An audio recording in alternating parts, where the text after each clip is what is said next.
Hello everyone. This presentation is for Cyber 332, Cybersecurity Principles and Applications at Metropolitan State University. My name is Rocky Vang, and my professor is Mousumi Munmun. Today I'm going to talk about Trojan Horse malware, what it is, how it works, and why it's dangerous. Malware is still a big issue today, and Trojan horses are one of the most common ways attackers trick people into compromising their own devices. What is a Trojan horse? A Trojan horse is a type of malware that a user downloads. Malware is any software intentionally designed to disrupt, damage, or gain unauthorized access to computers or networks. Examples include things like viruses, ransomware, or spyware. Trojans will disguise themselves as legitimate or harmless software. It tricks users into downloading or installing it, thinking it's something safe. In order for someone to get a Trojan, they must download a file. The trap seems simple, but it is very easy to fall into, because the file will look good on the surface. Unlike viruses, Trojans don't spread on their own. They rely on human actions, like clicking a link or downloading a file. The origin of the name. The name Trojan Horse comes from the story from the Iliad. The Iliad focuses on the Trojan War fought between the Greeks and the Trojans. The war had been in a stalemate for many years because the Greeks were unable to get past the walls of Troy. In order to get past the wall, the Greeks devised a plan. They would build a giant statue in the shape of a horse, but the insides would be hollow, capable of fitting many soldiers. Greek soldiers hid inside the statue, and it was presented as a gift to the Trojans. The Trojans accepted the gift and brought the statue along with the soldiers inside their walls. Now that the soldiers were inside, they opened the gates of Troy, allowing the rest of the Greek army to infiltrate the city. There are a few elements of this story that make the term Trojan horse an appropriate name for these types of cyber attacks. The Trojan horse was a unique solution to the target's defenses. In the original story, the attackers had laid siege to the city for years and hadn't succeeded in defeating it. The Trojan horse gave them the access they had been wanting. A Trojan malware can be a good way to get behind an otherwise tight set of defenses. The Trojan horse appeared to be a legitimate gift in a similar vein. A Trojan malware looks like a legitimate software. The soldiers in the Trojan horse control the city's defense system. With a Trojan malware, the malware takes control of your computer, potentially leaving it vulnerable to other invaders. How a Trojan horse works. Unlike computer viruses, a Trojan horse cannot activate on its own. Trojan malware is usually disguised as something people trust, like free software, email attachments, or fake updates. Trojans can spread through legitimate-looking emails and files attached to emails. When the email is opened and the malicious attachment is downloaded, the Trojan will install and run on the infected device. Devices can also be infected by a Trojan through social engineering tactics. The malicious file could be hidden in banner advertisements, pop-up advertisements, or links on websites. Once inside the system, it can create what's called a backdoor, which allows attackers to access the computer remotely without the user knowing. What can they do? Trojans can do a lot of damage. They can steal passwords and personal information, monitor what you're doing on your computer, install additional malware, or even give hackers full control of your system. This can lead to things like stolen money, hacked accounts, or identity theft. Alright, next I will give a small demo of a Trojan horse. This demo is a simple simulation of what a Trojan horse is. This is not real malware. The only person being affected is myself. So first, let's look at the folder structure. We can see that there's two files. One is an email.txt and the other is main.py. In email.txt, we see two lines. One is my email, abc123@gmail.com, and the other is my password, which is password. Over here in main.py, that is where the script is located. The app presents itself as a simple calculator. It's got buttons.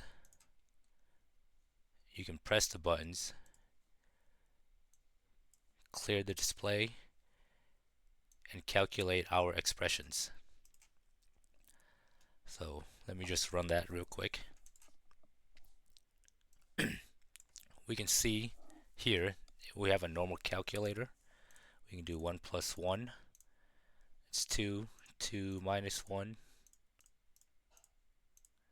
That's 1. 3 times 6 is 18. And 9 divided by 3. It's 3. So the calculator is working as intended. But if we go back to our program or our folder structure, we see there's a new file now called output.txt.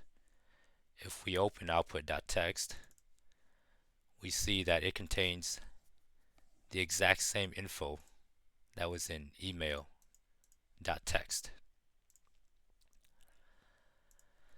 So on the surface, the calculator was acting like a calculator should.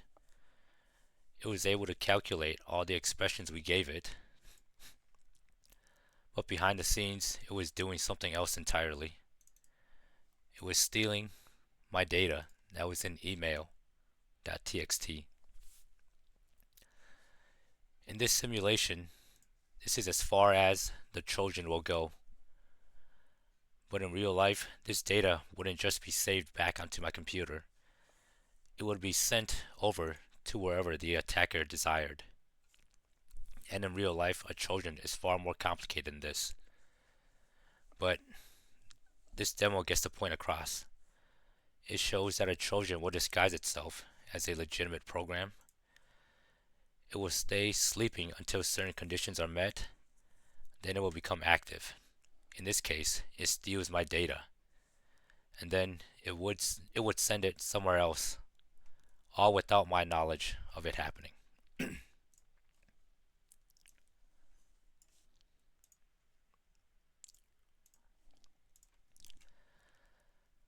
Next, let's talk about the different types of Trojans.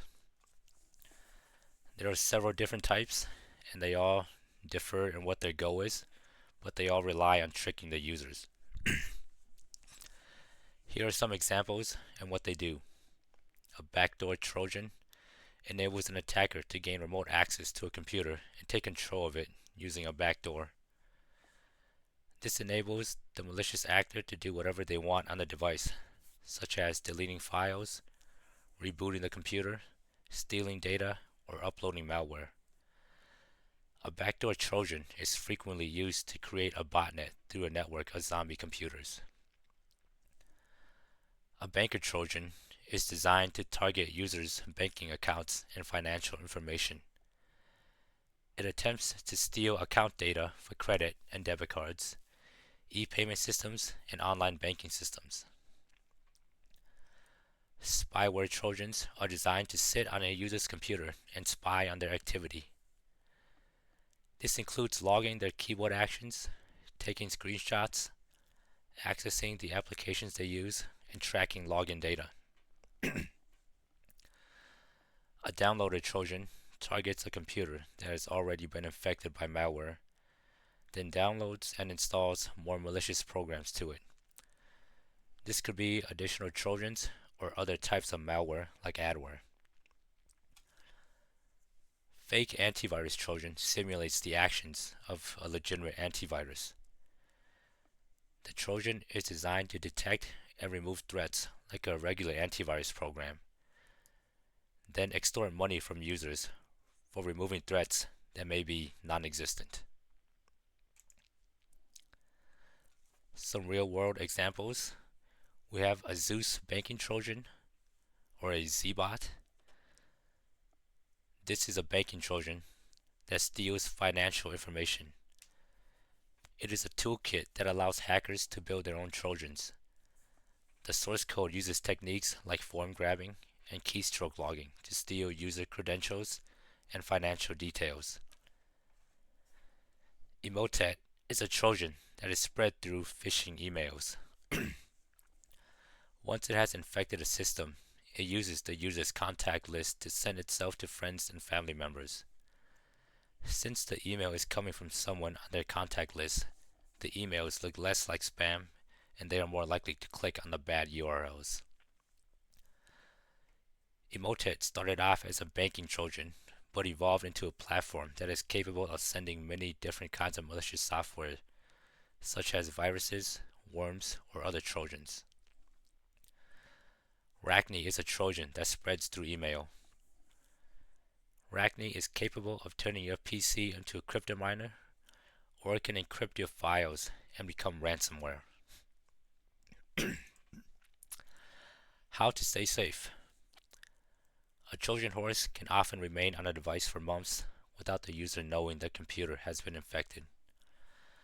However, signs of a presence of a Trojan include computer settings suddenly changing, a loss in computer performance, or unusual activity taking place. The best way to recognize a Trojan is to search a device using a Trojan scanner or malware removal software.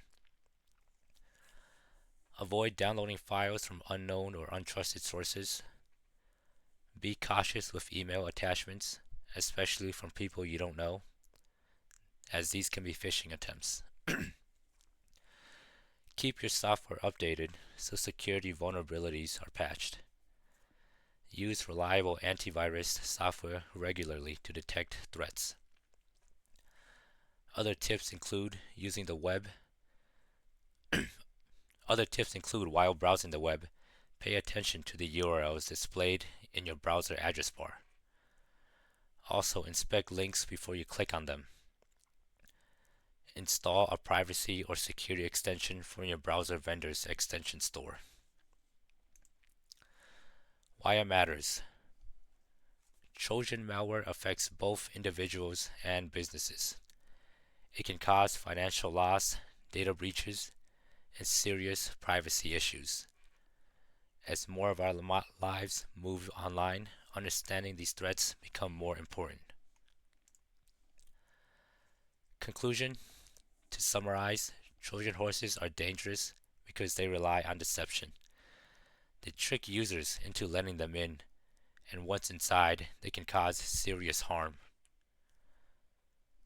The best defense is awareness. Always think carefully before downloading or clicking on anything. And these are my sources.